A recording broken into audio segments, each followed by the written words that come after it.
Welcome, fam. Welcome, Spirit Bus 33, episode 20. That's amazing. Thank you all for being on this journey with me. I have so much gratitude for everyone that takes the time to listen.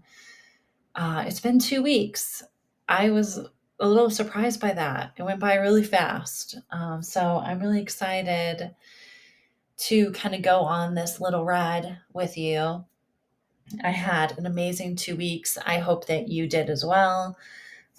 Did a little festival, summers and smokeouts. It was a wonky little journey. Provided me like many lessons and great observations, like of myself, everyone around me, a lot of new connections. If you resided on Falcon Avenue, you know. Also did something really cool. Was I sponsored an event for the first time, Marquette Roller Derby. So my agency, I guess you would call it, my organization, my practice, sponsored it due to like this vibey friend that I have offering the opportunity. So I got to experience this whole other subculture realm, I'll call it. These fierce energies of these women doing, if you haven't seen it yourself, go do it. It's intense. It's like football, but with roller skating, but all of these, like, I don't know, I'm still learning like the ins and outs of it, but I thought it was like, what a great experience. There's so many things to experience here during this earth experience. And that was a great one. Those ladies were not ducking around, not at all. Ducks were a thing. So the little punniness, but anyway, great conversation after with a very special person. Lots of full circle moments, just lots of amazing opportunities to experience myself while experiencing others over the last 2 weeks. And I hope that you had the same. So I've been having a little journey in my mind, a little thinking about rabbit holes, which is the name of this episode today. Lewis Carroll, or Alice, the quote is, "I know who I was this morning, but I think I must have been changed several times since then." And I don't know who else can relate to that, but I relate to that on a deep level. I am constantly evolving and changing and growing and learning. And I think that there's many of us that are on that journey as well. So it's interesting about the word rabbit hole, because I was like, okay, I wanted to like, what does the Google say about rabbit hole? you know, and so it's used to refer to a bizarre, confusing, or nonsensical situation or environment, typically one from which it is difficult to extricate oneself. So the nonsensical from the Google means like having no meaning, it's impractical, ill advised, and foolish. So it just got me thinking, like, how do we define each other's nonsensicals?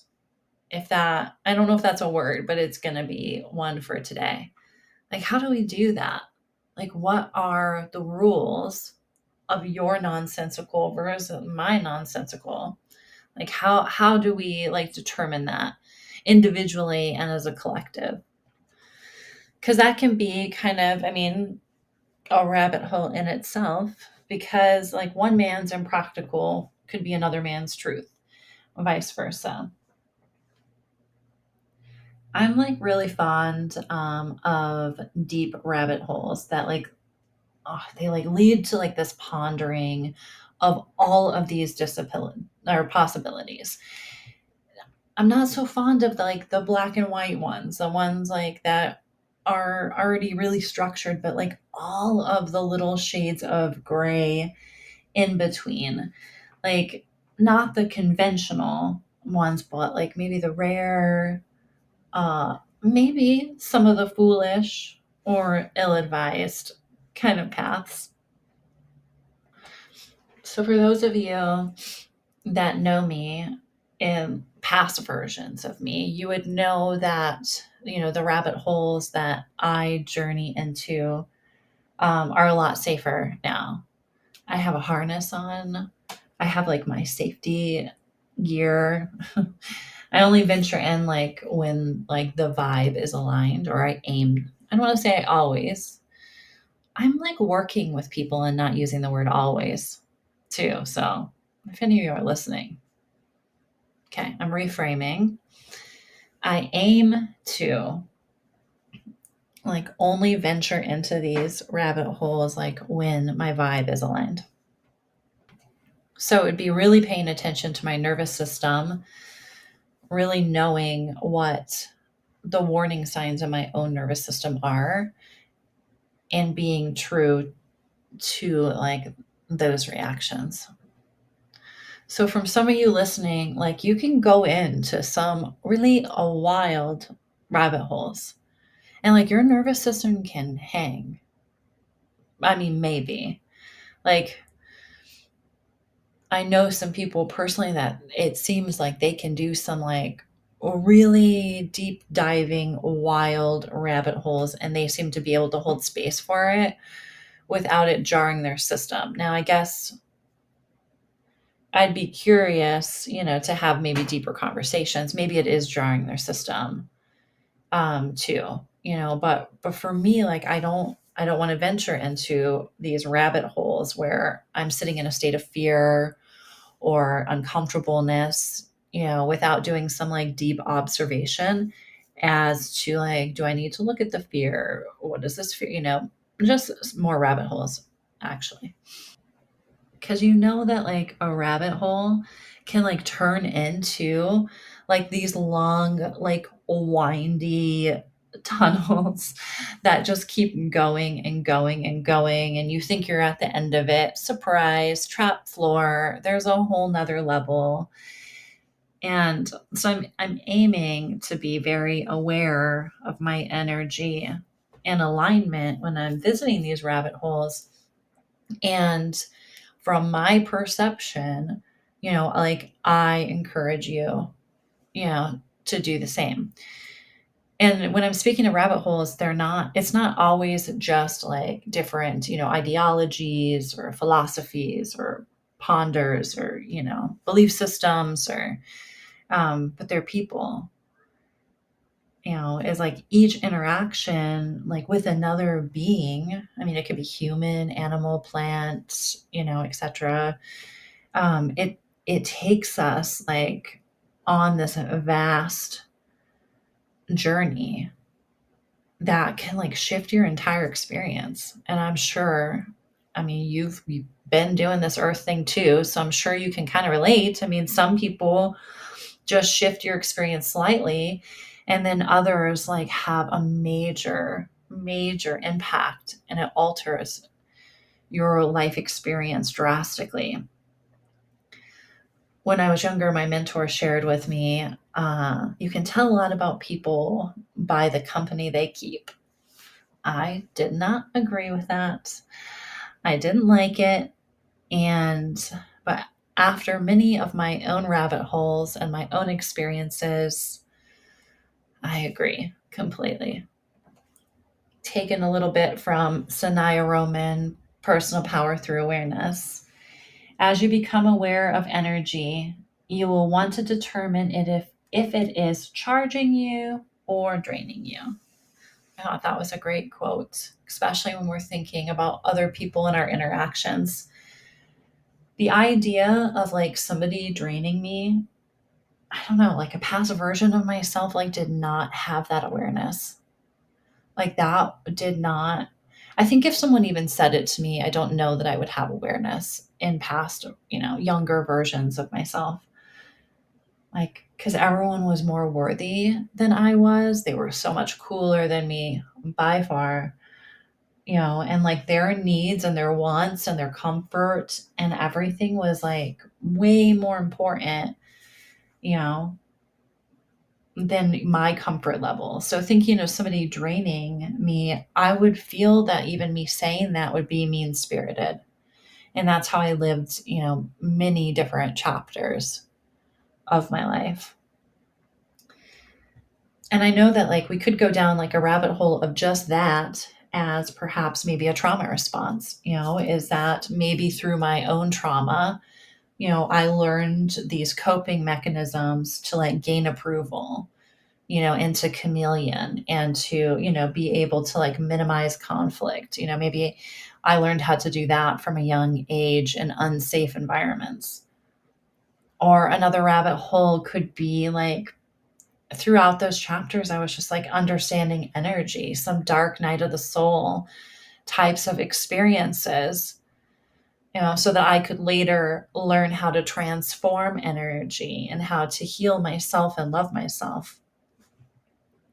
So get your journal, take a moment here, pause it if you hadn't already gotten yourself, situated, if you partake in these activities.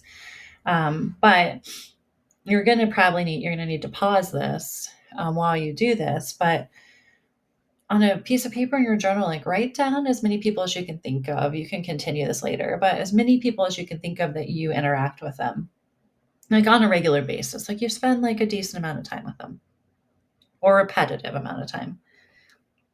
And as you write down the names of each person,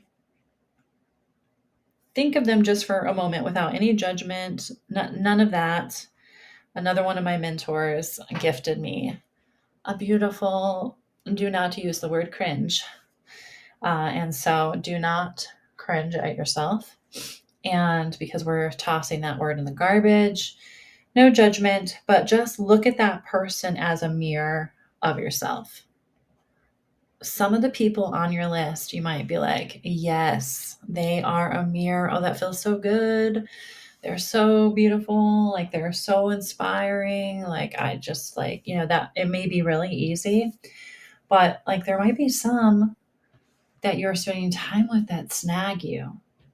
There's like parts of them that are not aligning with you. And like I invite you to have some like curious exploration with that. No judgment, just curiosity.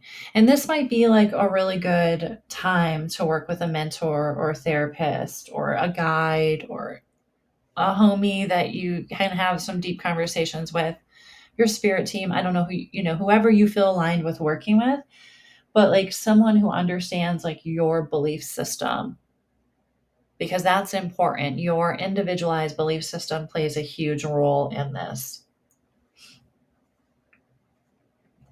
So to give you an example is that some of the people that are in my life that snag me, well, I would say a lot of them are showing me like past versions of myself, and I get really snagged by that. Of like, I'm doing some like really intense healing of past versions of myself that I didn't have the awareness then that was how I was presenting or interacting. But then I meet someone who is very similar and I'm like, dang. And it snags me some. But then I can find the empathy, because I have lived a similar chapter. I don't know their experience exactly, but I can do that inner work on myself through that. And then there's also people that are snagging me that are reflecting things that I need to look at now. Things that I'm currently working on that maybe they are too. And maybe seeing it, through the lens of their reality is shining light on my reality. A reminder too, like as you're doing this work, is like, there are many different rabbit holes to like learn from. right? There's so many different energies around us, is to just be really mindful and really learn to listen to your intuition. Like there's somebody that's going to tell you that this is the right way, this isn't the right way.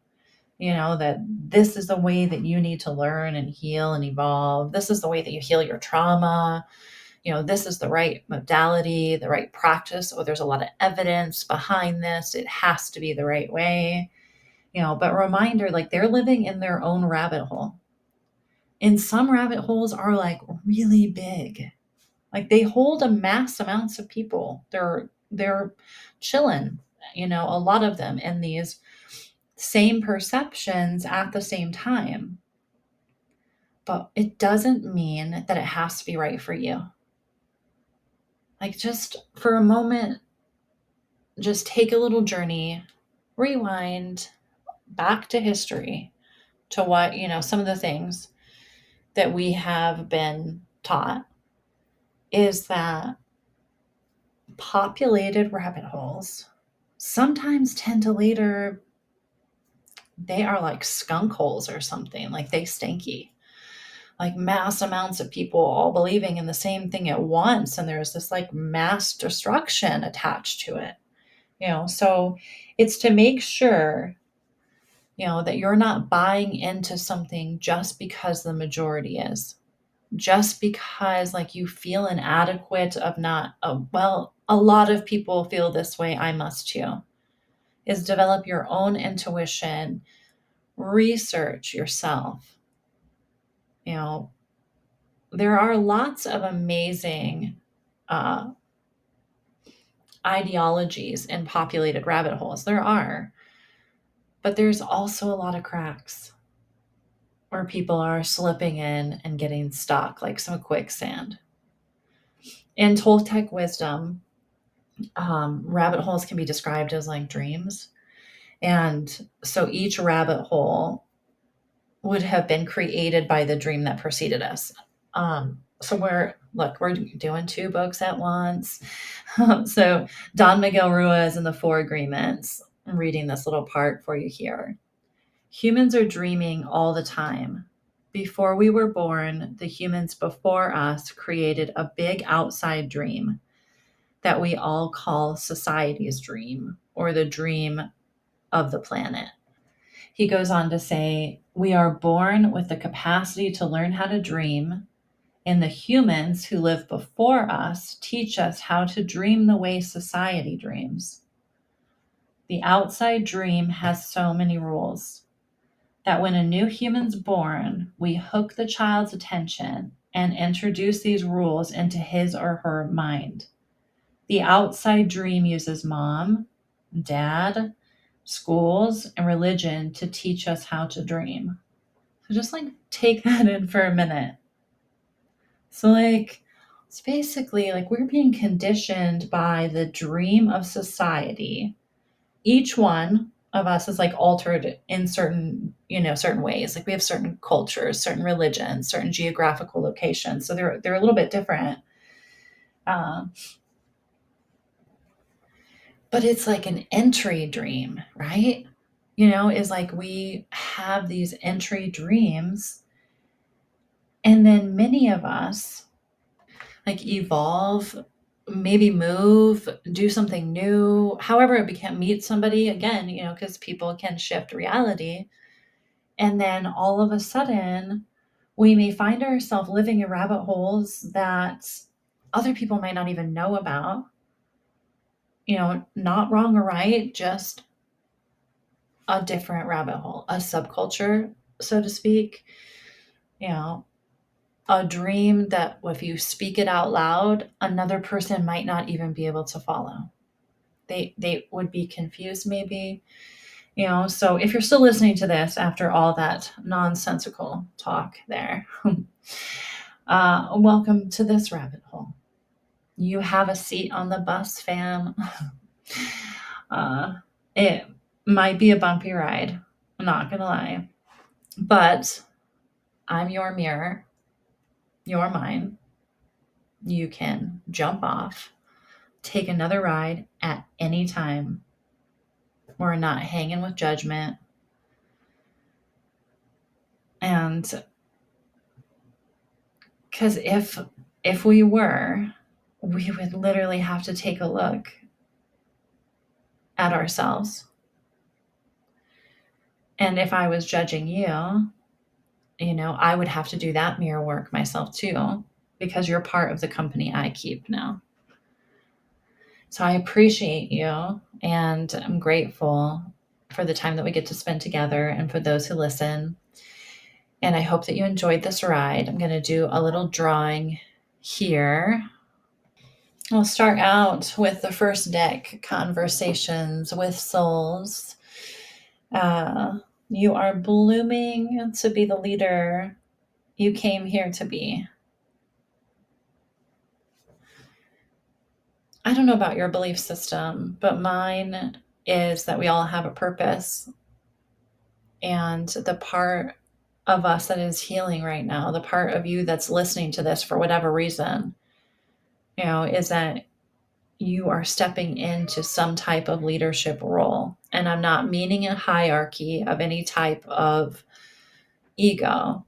I'm just meaning that the rabbit holes that we jump in and roll around in and gain knowledge in ripples out from us to every single other person that we encounter. So we are all leaders.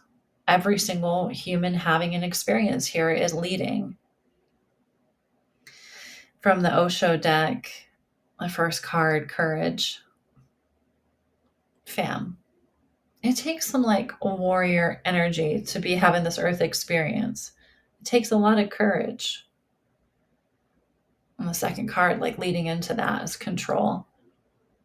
Is that we could say that some of the dreams that we're encountering could be considered very controlling, depending on what dream you have. And maybe we're controlling in some ways. Maybe we're a mirror. Maybe we need to look in the mirror with that. And lots of stress. The third card, is that a lot of us got that work grind. A lot of us are juggling a lot of things. And the final card is Let Go. Just let go of the rabbit holes. Let go of the things that are not serving your growth. Let go of stress that isn't important. Do the dishes tomorrow. Put the thing off. Do something that uplifts yourself. Embark in a creative journey. Back to the first card. What makes you bloom? What makes you feel inspired? Add more of that. All right, fam. Thanks so much. Appreciate you being here with me. It's interesting that these episodes are, I don't know if they're getting shorter and shorter. I don't know. I really wanted them to be 33 minutes. But I guess at some point I'm going to have music, which I guess will add a little bit to it. But it just is what it is, as I am planning a little bit more. But I really just want it to flow from an authentic place. And I'm hoping to listen back on these earlier podcasts and not cringe because we're not using that word, but to have joy in the transformation. I'd love to hear from anyone that's listening to this. Y'all are quiet out there. I'd love to have some feedback, reach out to me personally. I'd love to have some comments. All right, fam. I will be seeing you next week. Yes, it will not be 2 weeks this time.